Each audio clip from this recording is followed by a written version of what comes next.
Hello and welcome to the Giving Voice to Depression podcast, brought to you by Recovery.com, the best place to find mental health and addiction treatment for anyone, anywhere. Each week, we profile a guest who shares openly about their mental health journey.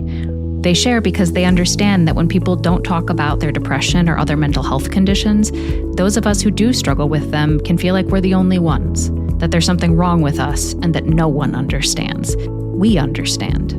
I'm Terry McGuire, the creator and co-host of this podcast. You have my promise that we'll keep it real here. Depression is real, and we're not going to sugarcoat our discussions about it. Hope is also real, and you'll get a dose of that here too.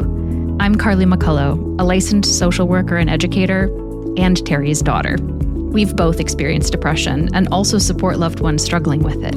We're here to normalize talking about depression and mental health in our communities, as well as our families. And to share real-world tested strategies that have worked for other people who have walked similar paths. Thanks for joining us. We record a couple new interviews each month and also replay some of our best ones from the archive so that newer listeners don't miss out on those. This episode is from when Dr. Anita Sands was co-hosting. Hi, Terry. Hello, Anita. So, you know that when our cars break down, we get them serviced. Our expectation is that after a couple of days and a bill which was much less, we will drive away and not have to worry about that issue for a while. When our vision seems to worsen and we're just not seeing as clearly as we used to, we know we need to get our eyes checked and that it might be time for a new set of glasses with a different prescription. And we wouldn't hesitate to share with family members, friends, or coworkers that we need to get those things checked out and that we're calling in someone with more training than us to get the job done. But when it comes to mental health, whether we've lost our energy, we don't really care about things in our lives that used to matter to us, that our sex drives or our sleep patterns have really changed, or even that suicidal thoughts have invaded our minds, we have gotten the message that we should somehow just be able to handle it on our own, or that getting professional help means that we're weak or even crazy. Today, we are going to talk with a therapist, our own Anita, about going to a therapist in the hopes that taking away some of the unknowns will make the experience more comfortable.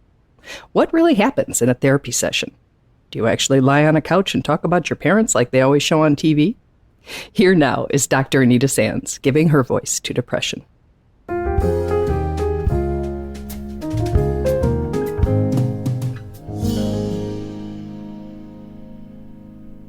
Let's start with the before we see the therapist. How do we even know when it's time, when we need to? I consider it sort of throwing up a white flag, but it can be much earlier than that. Mm-hmm. You know, it'll be unique to each person, but when is the time to finally say, okay, I need to call in someone, I need to get some help? I think there's two ways to think about it. One is obviously if your depression is affecting your ability to function. You've noticed it. People around you have noticed it. We're reacting to the fact that it's really causing us problems in our ability to get through every day. But I really want to strongly recommend that we could be proactive instead of just reactive.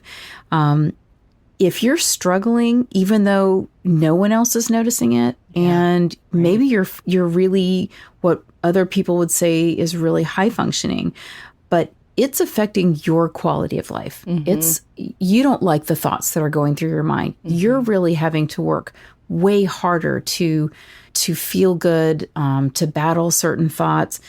You're not feeling the way you think you could or that you should. That you want to? Yeah, you just don't have to wait until it's, I don't know, so bad, that bad. Right. That's a good point. Yeah, I really want to stress that it is easier both for the therapist and for the client to really see improvement and more rapid improvement if you don't wait until it's really, really bad before you go in.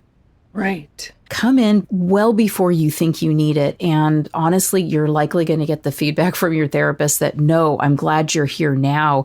In fact, you probably could have been here 3 months, 6 months, even a year ago, and it still would have been okay to have come in and had us working on these things.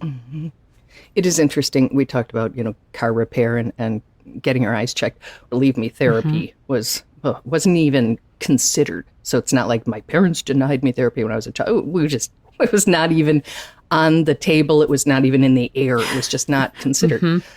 But when I had children, I made sure it was. And I always said to them, hey, if our feet hurt, we go to a foot doctor. If our, all those different kinds of doctors we go to for their specialty. I said, if our feelings hurt, we're going to go to a feeling doctor. So it was not they're falling apart. I'm falling apart. I need to see a therapist. It was what you just said. It's like, let's do this right. This is something I haven't dealt with before. And I even use a non-medical way of thinking about therapy to help people understand this too, which is think about when you get an attorney involved in your life. When would you seek the advice of an attorney? When you've got a major legal matter coming up, somebody's threatening a lawsuit, or you've got to deal with a very complicated, maybe a real estate issue or something where it's like, this is way over my head. I'm not really sure. There's some complicated matters going on. And it really would make sense to get somebody who understands the law, because this is confusing. There's a lot of implications. Yep. And so I will often just even take it out of the realm of the healthcare industry and just say, listen, bring in someone who has some knowledge about this and can help you navigate this entire confusing system. And that's what a good mental health provider can do too. You don't have to see a mental health person all the time. It's not like a dentist where, you got to go in every 6 months for a cleaning or a check-in or whatever. You can just go in when you need the information, when you need the assistance. So I'll use just even that analogy if it will help somebody realize, I'm not crazy, but I need some expert outside opinion, to figure out what to do here. So you said crazy, and that is something I hear. I don't need a therapist. I'm not crazy. Why is there so much resistance? And culturally, even the give it to God, keep it in the house. This is a private matter, and I'd like to emphasize it can be private with your therapist. Why do you think people will go on meds before they'll see a therapist?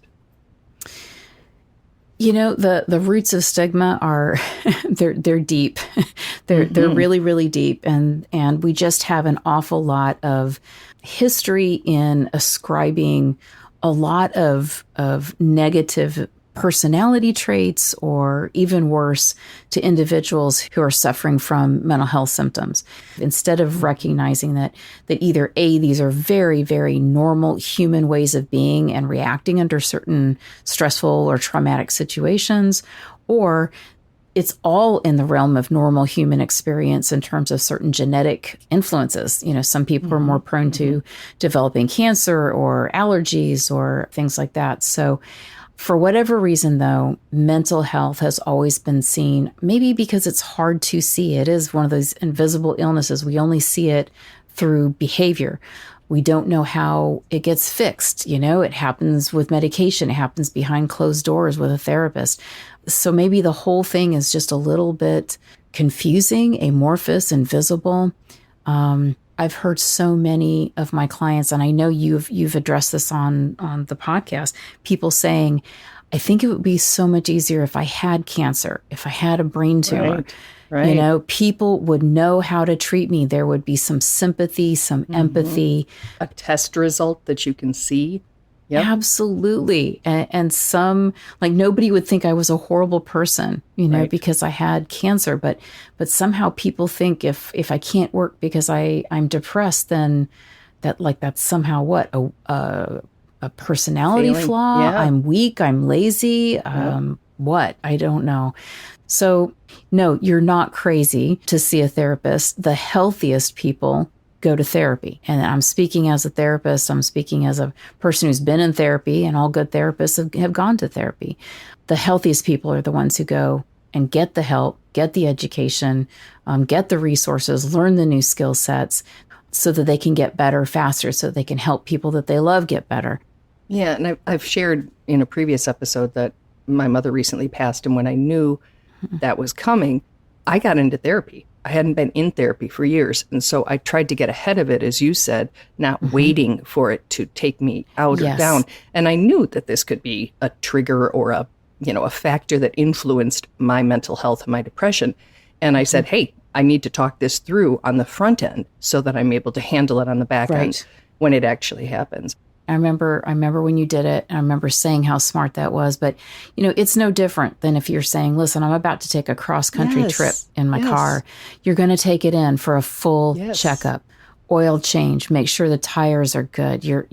That's being proactive. So yeah, if you've got a huge stressor looming on the horizon, that's a great time to get in. You don't need to wait until you're broken down on the side of the road. I love that metaphor. Yeah. So most of us have lots of things, right? Limited time, limited funds. If you're depressed, limited energy, to be sure. So the thought of going to see a therapist and then it's not the right one. And I think, I told you it was a stupid idea. I told you I didn't. I told you it wouldn't work. And the whole thing is never going to happen after that experience. How do we choose a good therapist? How do we know if there's going to be chemistry, if that's the right word, a connection, if there's going to be trust? What can we do before we make that first appointment? There's a lot you can do. They say you have to do therapist shopping. I like to think of it as, how did you figure out what your favorite combination of toppings was for your favorite pizza? Yeah, you do try to. Did you figure that out the first time, or did you have a lot of different pizzas and a lot of different combinations and figured out, I really hate mushrooms, don't ever put ham and pineapple on mine. Yes. Okay, so that's really important for you to remember, is that this is not a one and done. Not all therapists are alike. In fact, we're as different and unique as everybody else. Our training is very different. Our therapy styles are very different. Our personalities are very different. So for you to think, I'm going to give it a shot. I talked to one person. It wasn't a match. I didn't like it. I'm done. Therapy doesn't work for me.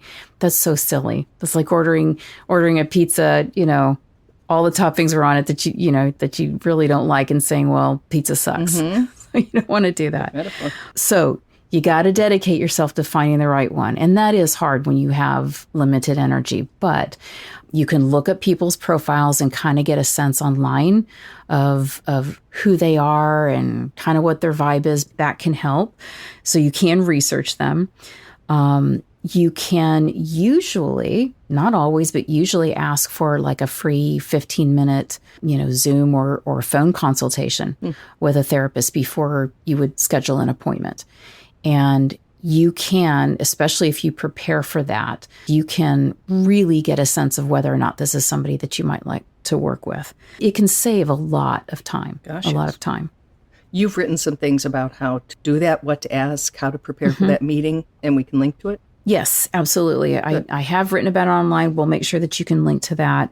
If I were going in with depression and I needed to find a good therapist, I would definitely want to know how many years they've been practicing. I would want them to be able to answer the question, how would you work with someone who? And then I would sort of kind of describe my situation. If it was, how would you work with someone who's been severely depressed for 5 years, 10 years?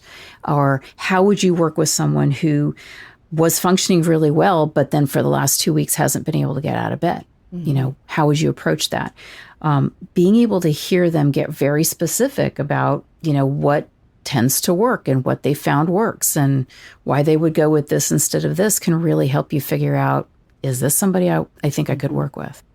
Okay, so we've made a couple calls, maybe had a couple of those free sessions on the phone, for short ones, and we pick somebody, we go in, they ask the question, what brings you here today?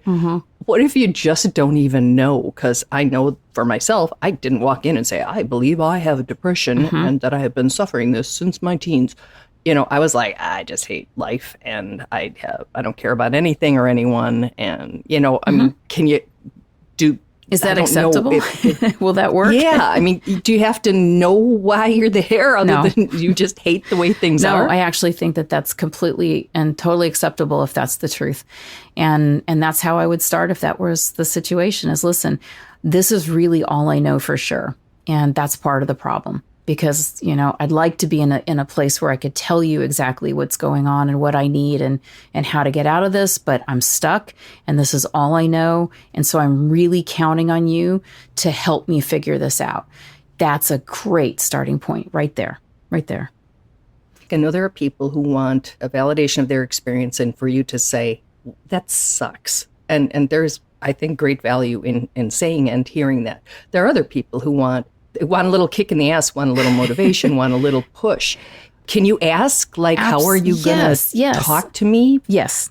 Yes, absolutely. Yeah, you do need to get clear about what is it that both what do you want and what do you need? Because sometimes those things are the same and sometimes they're not. Mm-hmm. You know, sometimes what you want is to be heard and understood and validated. And what you really need is somebody who's really going to be very kind of in your face and then get really solution focused and hold you accountable.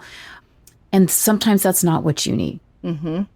And that's okay to do, to say to a therapist, I mean, this isn't really working. I don't think we're a good match. Would you refer me to someone else? I mean, that could sound really rude. Absolutely. It is not rude. This is the most important thing I really need to make sure that clients understand is that you need to be brutally honest with your therapist. And it's not just about you. It's about your therapist. You need to give them really clear feedback. You know, it's not just so your therapist can be, oh, great, then I'll change and I'll do it differently. It's really so your therapist can say, you know, I'm so glad you're letting me know this because I'm not very good at what I think you need. Let me get you to someone who can do that. We're supposed to create the safe place in therapy for you to do exactly that. And that means you being honest about your stuff, but also being honest about what's happening in the therapy session. Okay, so we have done that. We've started, let's say, a couple sessions in. Is this like they say with antidepressants, you might have to be on these for the rest of your life? I mean, I don't want to be in therapy for the rest of my life. Can I just go and say, I'm having this hard time, or as we said earlier, I'm anticipating this hard time, and when things start to feel better, you go, okay, bye? Or is it a check-in? What's the procedure? In terms of like how long should you expect therapy to take? Yeah. How long should you expect well, and does your therapist say you're done? I mean, when does it ever end? Well, first of all, again, it depends. And it depends on so many different things. But second of all, this is something you and your therapist should be talking about. So if your therapist isn't bringing it up, kind of saying, let's see what you came in saying you wanted to work on, and let's see how far we've gotten with that. And if there's anything else that has come up since then that we need to work on.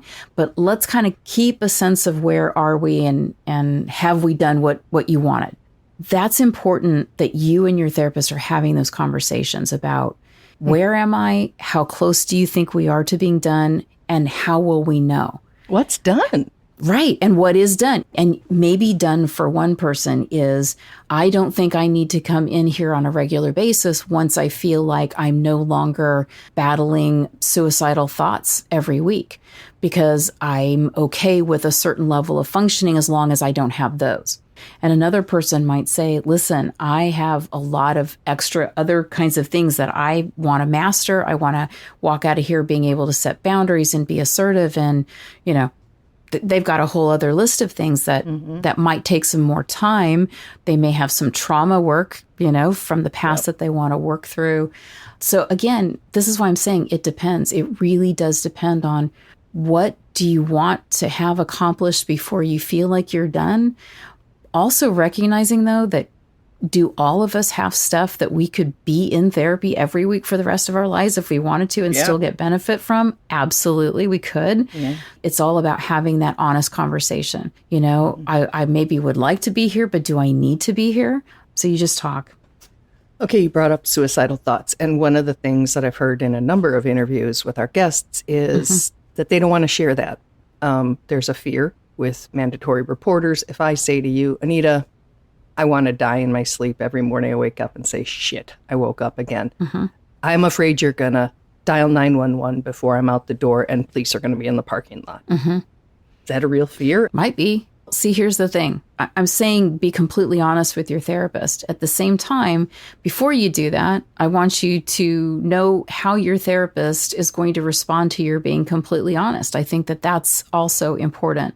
So, if you're a person who struggles with passive or active suicidal ideation, if you don't know your therapist really well, you guys haven't had these conversations, you want to have those conversations first. And you want to do those as you're interviewing the therapist or as hypotheticals. If a client were to tell you this, what would your professional responsibility be in that situation? Once you know the parameters and the way that that particular therapist says that they would respond, then you know what you're dealing with as the client. And I wish that it was like one size fits all. If you say this, then every single therapist, psychologist, psychiatrist would respond exactly the same way. But that's not the case. And if you are having active suicidal thoughts that you cannot manage, if you were to be honest with your therapist would do everything possible to get you to a place where your suicidal thoughts won't overtake you and take your life. Your therapist wants to keep you alive so we can get you past that suicidal crisis, and you'll be here. And maybe in the moment, it could just be terrible to have to talk about it, to admit it, to have to go through even a temporary hospitalization. But if we've got you alive and you get to experience life after that, it's probably going to be exactly the right thing to say, to be willing to take that risk and be honest about it and let this person help you. And if somebody's in danger, as you say, the hope is that they get the help and the support they need. Okay. So one of the thoughts I'm having is, we've made a bunch of comparisons here from pizza to car repair. I was thinking about physical therapy, and that when I go to my physical therapist, I have a bad back, and she or they say, you've got to, do this exercise, do this stretch, stop doing this, start doing that. And if I don't do anything until I come in next time and they push and pull, I'm not actually going to get any better, and I'm still going to be in pain. And that seems like a pretty good metaphor for psychotherapy as well. Right. And it is. It's a very good metaphor. Therapy is 1 hour out of a week. That's if you have the resources and you're lucky enough to see somebody 1 hour a week. Yeah. It might be 1 hour a month. And the idea that sitting with somebody 1 hour a month could actually have a huge, huge impact is kind of ridiculous. So the ability to have some influence, to guide, to direct, to, ask you to try some things, to experiment with things, to do some homework, like what your physical therapist would ask you to be doing between, your sessions. Now that has potential. That's got some potential for there to be some change. So if you ever have this idea that somehow the therapist is going to fix me or the therapy is going to fix me, like you're the passive recipient of therapy. Right.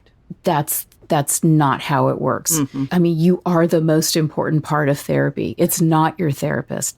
They can provide some education, some tools, some encouragement, validation, support. They want to see you get better, but they don't have any control and very, very little influence over what you decide to do in your life outside that therapy session. That's all you.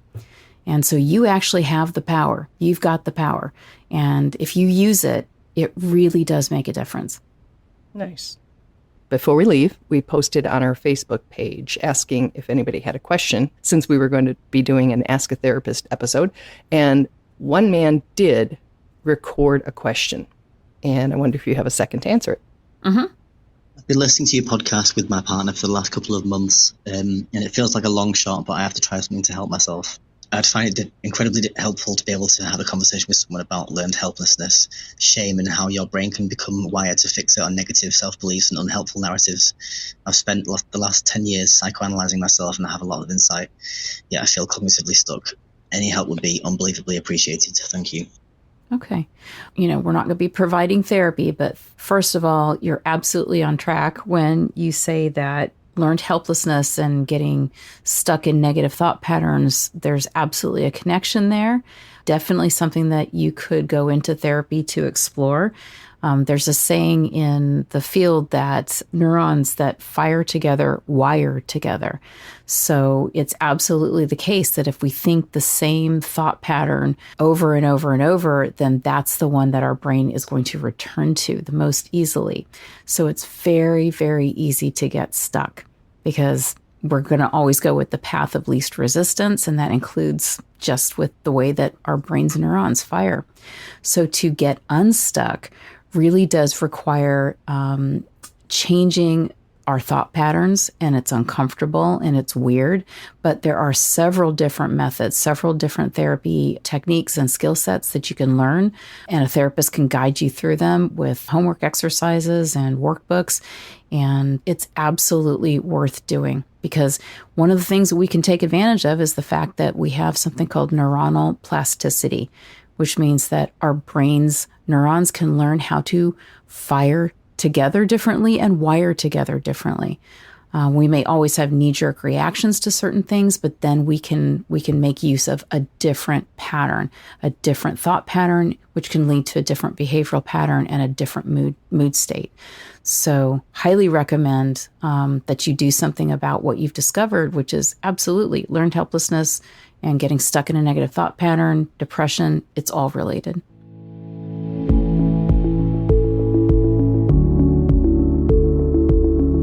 We really hope that this discussion helps give some language or context to your own depression, or ideas for how to support someone else in your life living with it. We invite you to check out the hundreds of episodes in our archive and to explore both the Resource Hub and treatment options on recovery.com. Depression is too dark a road to walk alone. We'll be back next week.